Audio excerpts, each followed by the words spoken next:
You have a box score. It's fine. It's all right. I don't need it. Yeah. Mike, early SEC play, I've already played three of the probably top four teams in the conference Have to we? the point. We have. I didn't notice that. Yeah. How much for the team is it less about, into the game, looking at the score, and more just taking lessons from each one of these? Well, it's very, very important. I don't know if we're doing it very well because we don't like to lose. There's not one person in that team that didn't think we had a chance to win, that if we played well and caught them not, that we didn't. So it's very important. It's hard, but that's when we start talking about reality world. We knew it. And sometimes it's not showing up on the final scoreboard. And I think if you just are lazy and just look at a box score at the end, it's easy to not have the context that you need of where it was at with whatever time left in the game. And then dissect it and say, we make a mistake, they lay it in, we make another mistake, they hit a three, they make a mistake, it compounds. And I think that's the one thing that we had no chance to simulate. But I think it's vitally important that we keep telling our kids what's to come. That's where I think that Auburn game helped us so much, because they did see an improvement in a game when we have a better chance to win it. Again, be honest about it. We'll have a better chance to win almost every game we play the rest of the way out. I mean, there's still some teams at the top, but like that's three of the top 4 or 5. I don't care who you ask. We've played three of the top 4 or 5 already. So we're going to keep coaching it that way. I hope the kids are strong enough and they have a good enough support system that they don't get their head down and get discouraged by it. I just told the team this in the last little quick huddle. I made them we don't bet, okay, but we make wagers with each other. I said at the end of the year, I guarantee you there's a lot of teams that go 1-3 in the schedule that we just played. Not playing, they're not going to play that same order, but if we look back at the end of the year and you say, okay, pick a school, how'd they do against those teams? I bet there's a lot of them that are 1-3. So I hope we build it into our bye week. I hope we have good practices. I hope we're able to get past it and be, ready for an Alabama team that is very good. But I think coming off of a bye, we should be really ready for them. Yeah, you mentioned it's hard to simulate Tennessee and what all they do. I mean, y'all play a Texas Tech team that pressured, and yeah, Arkansas State subbed mass, but like they do it all at once and kind of combine it. How tough is that style of play that they have just to on such short notice after an Auburn game to kind of get ready for? And before our guys practice teams back, we got a couple of managers that can simulate a couple of them, but you can't simulate everybody. And we don't have anybody that can simulate Cooper, and very few people can simulate. We have Caden can simulate Sam's speed, but not her experience. I mean, look at how, experienced Sam is in this league. She had 8 assists, no turnovers today. She's ran her team. She got them when they wanted. She probably should have had more assists. She set a couple of kids up for some really easy shots. They just didn't make them. But, to see her play at that level, you hate it because she's not playing for us, but you got to sit back and go, it's nice to see the kid play her ass off. She played her butt off, and I thought she set the tone of the game. And but I think she learned a lot of that stuff here too. So we're proud of what we helped her do, but she's obviously taken it and gone to another level with it. But yeah, we can't simulate it, especially when we don't have our guys practice team here. Not that they would have had us any more prepared than what our managers did. And Ella does a great job. Ella did a hell of a job in practice simulating some of their guards. So I wouldn't tell you that we were unprepared. We were prepared. We just had a hard time once it was Cooper and Spearman and their size and their length. And then you look up and you think you're in a good spot and you've played your kids for the last 3 minutes and here comes fresh legs and you're like, okay, do we sub or not? I know I got myself caught probably in some situations where we didn't have the best lineups against their best lineups because I got lost in the multiple subs. I bet y'all's book's this thick. If we printed off not front and back, if it'd be this thick because just of all the substitutions. So it is a style of play that's unique to our league. We'll all have to adjust to it over time because I know she's not changing. And they're always going to have great athletes to run it. So I'm glad these 3 are out of the way. We'll take some time during this bye week. I've already got the text prepared to send to everybody on how we're going to use our bye week. I'll hit send after we get a chance to get home and get some supper in us. But we've got to use this bye week very, very well. We will practice, we'll prep, We'll kind of simulate a little bit of a game on Thursday, and then coaches will really hit the road and recruit hard. So it's an important week for us. I think we're going to it right attitude. I walked up and down the autograph line out there, and I don't think we're numb to losing. We still hate to lose, and it hurts, and we hate it. But you couldn't have told by the way they were signing autographs. Every kid that came by, they were talking to, taking pictures, and that's really hard to do too. So I know we got a bunch of good kids out there that get the big picture of it, and I think we'll get to work, and hopefully we'll see some results on the scoreboard come Thursday. Whenever you play Tennessee, a lot of their recipe is turning you over and feeding off that way at 28 to 2 points off turnovers. Just how tough is that, Yeah, you have can't that number defend against it. them? Yeah, you can at least defend if it's you throw it out of bounds. But when they just rip it from you and go down and lay it in, or steal it from you right into the goal, they had two of those, and that's where they get that 30-point separation. If you clip this game up and took a lot of that stuff out, and again, I knew we were going to turn it over some. It was the type of turnovers we were worried about.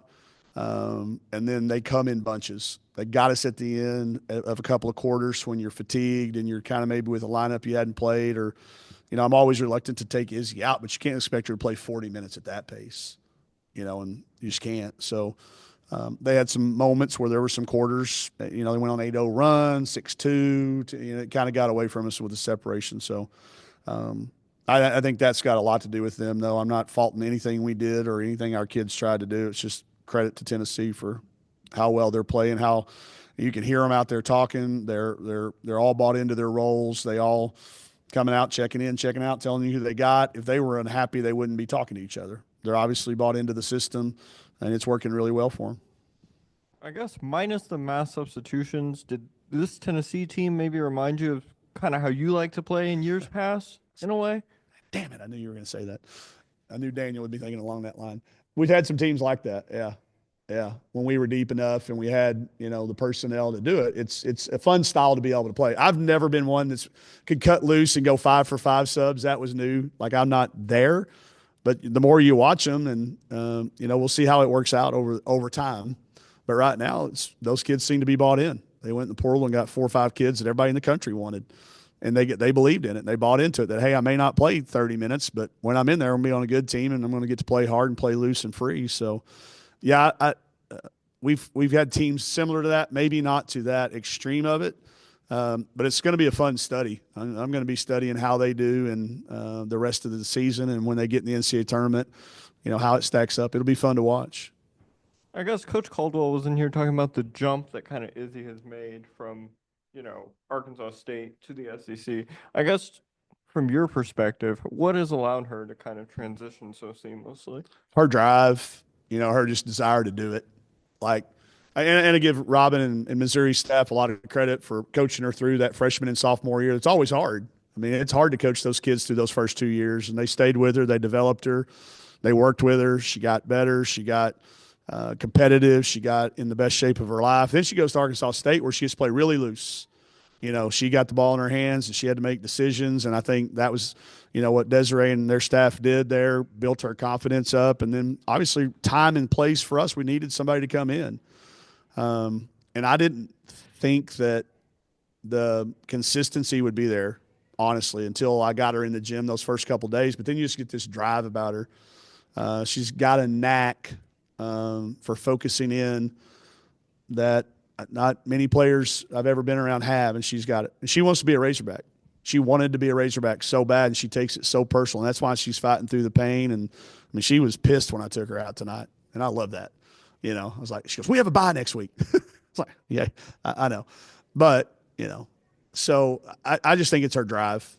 I think it's her drive. I think it's the people around her, her support system, her family, that have just encouraged her to keep working hard and not to be discouraged and not to be whatever those challenges are along the way. And then good things happen for good people. Opportunity came, and I think she's made the most of it. I mean, when she's got 4 consecutive games now, 25 or plus, is that right? Is that like you, Fuller said it was the most in the country, and yeah, she's the top of the scout. I mean, I've seen it. You can hear them talking out there. They don't want her to drive it.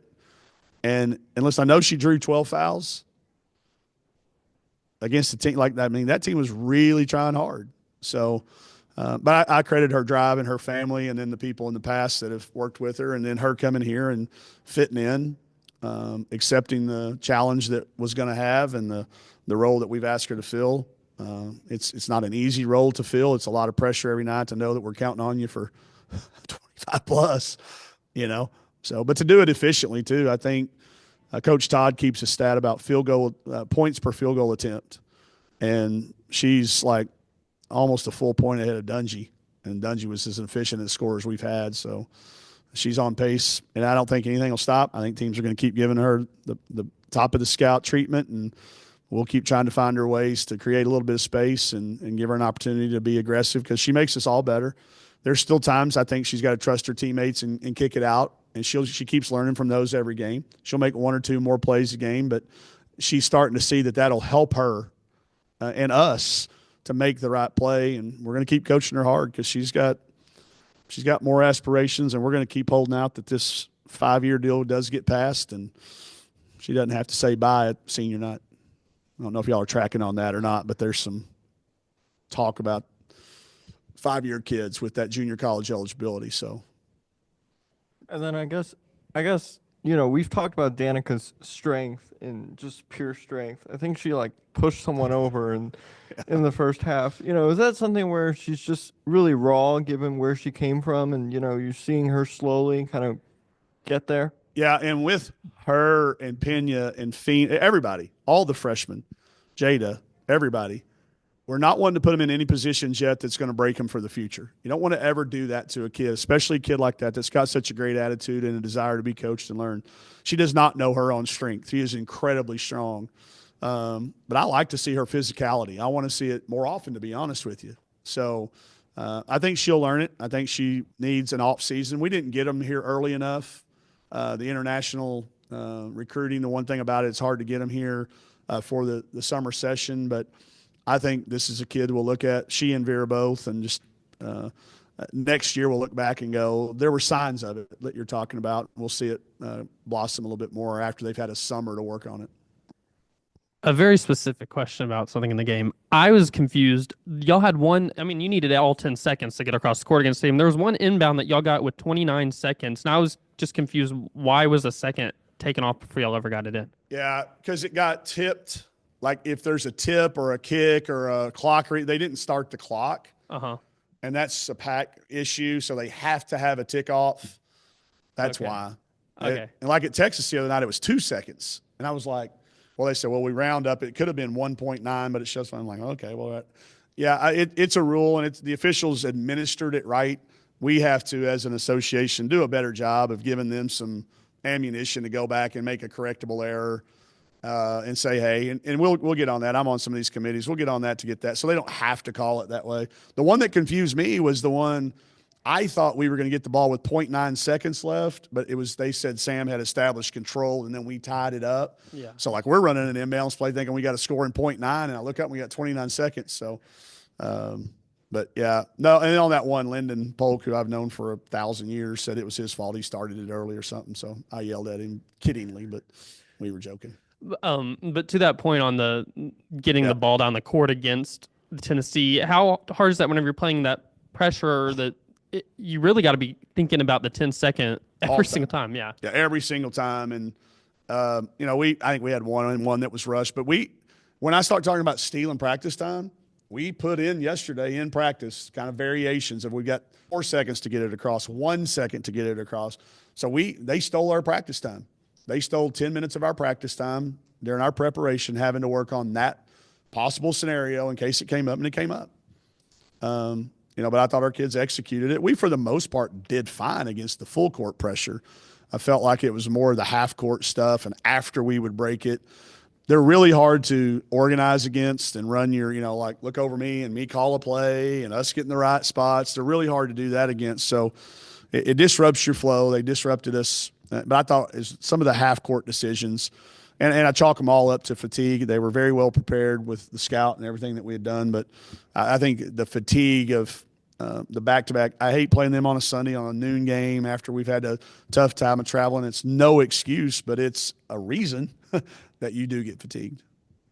I want to touch back on what you brought up about Izzy. There's a potential 5th year that she could be back here? Is this something So- that y'all both have talked about, or is it just Yeah. kind of So if you track on, when the junior college player at Vanderbilt got the 5th year of eligibility as a junior college player, that opened up a possibility. I'm not saying it's happening, but it's being talked about on some rules levels that the only student athlete who's not had an opportunity to take full advantage of the ruling that the House case is going to supposedly settle in April would be a true 4-year senior.